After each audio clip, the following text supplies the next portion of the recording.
ယောက်တည်းအေးဆေးနေတတ်သူ avoidant attachment style သဘောကောင်းပေမဲ့သူများတွေနဲ့မရောနှောပဲတတိတတန့်နေတတ်တဲ့မိတ်ဆွေတဦးကရင်ဖွင့်တယ်အလုပ်မှာဆိုရင် तू ကအရန်အောင်မြင်တယ်ဒါပေမဲ့လူတွေနဲ့ရင်းနှီးမနေတတ်ဘူးတဲ့အဲ့ဒါဘာကြောင့်လဲလို့မေးတော့သူငငယ်တုန်းကအဖေကအိမ်မှာအမြဲတမ်းအရက်တောက်ပြီးအမေကိုရိုက်နှက်တယ်ကျွန်တော်တို့မောင်နှမတွေလည်းရိုက်ခံရတယ်အဲ့ဒီတုန်းကနေတိုင်းလိုအိတ်ခမ်းထဲပုံနေရတယ်အဲ့ဒါတောင်ထင်တယ်လို့ပြန်ဖြေပါတယ်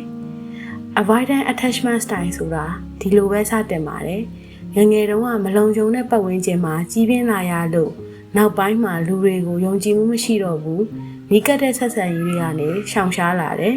လေ့လာမှုတွေအရာ avoidant attachment style ရှိသူတွေမှာအဓိကလက္ခဏာ6ခုတွေ့ရပါတယ်နံပါတ်1တယောက်တည်းနေရတာကိုပိုနှစ်သက်တယ်လူတွေနဲ့စကားပြောရတာအဆင်မပြေဘူးတယောက်တည်းစာဖတ်ရုပ်ရှင်ကြည့်တာကိုပိုကြိုက်တယ်ပွဲလမ်းသဘင်တွေကိုသွားရမှာကြောက်တယ်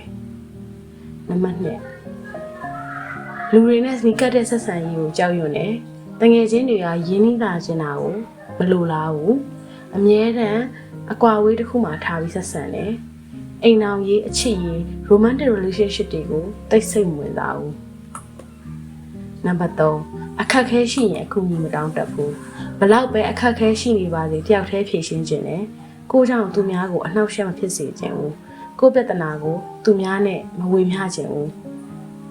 နံပါတ်4ကိုခံစားချက်တွေကိုဖော်ထုတ်ဖို့ခက်ခဲတယ်ဝမ်းနည်းနေတာကိုမပြခြင်းဘူးပျော်နေတာကိုလည်းအပြင်ကိုမထုတ်ပြခြင်းဘူးအမြဲတမ်းငြိမ်သက်နေတတ်တယ်နံပါတ်5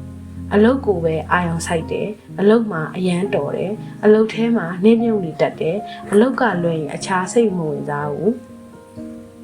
နံပါတ်6စိတ်တန်ရာတွေကိုဖုံးကွယ်ထားတယ်အတိတ်ကခံစားချက်တွေကိုမပြောပြခြင်းဘူးတခြားသူတွေနားလည်မှာမဟုတ်ဘူးလို့ထင်တယ်ဘယ်သူကမှမယုံကြည်ဘူး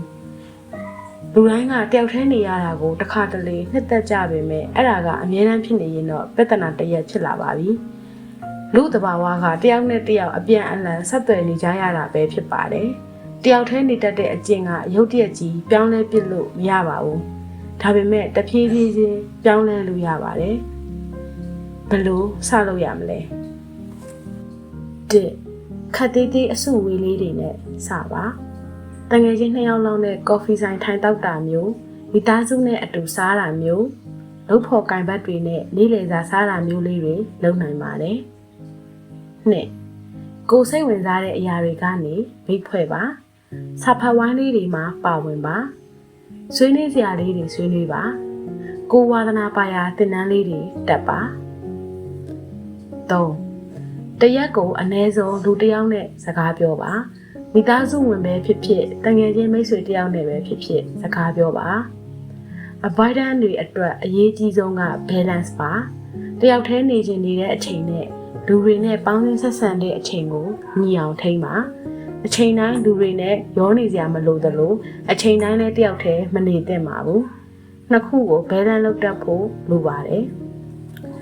အထူးသတိထားရမှာကတယောက်တည်းနေရတာတတောင့်တတာရှိရဆိုပြီးလူတွေနဲ့လုံးဝမပတ်သက်ဘဲမနေပါနဲ့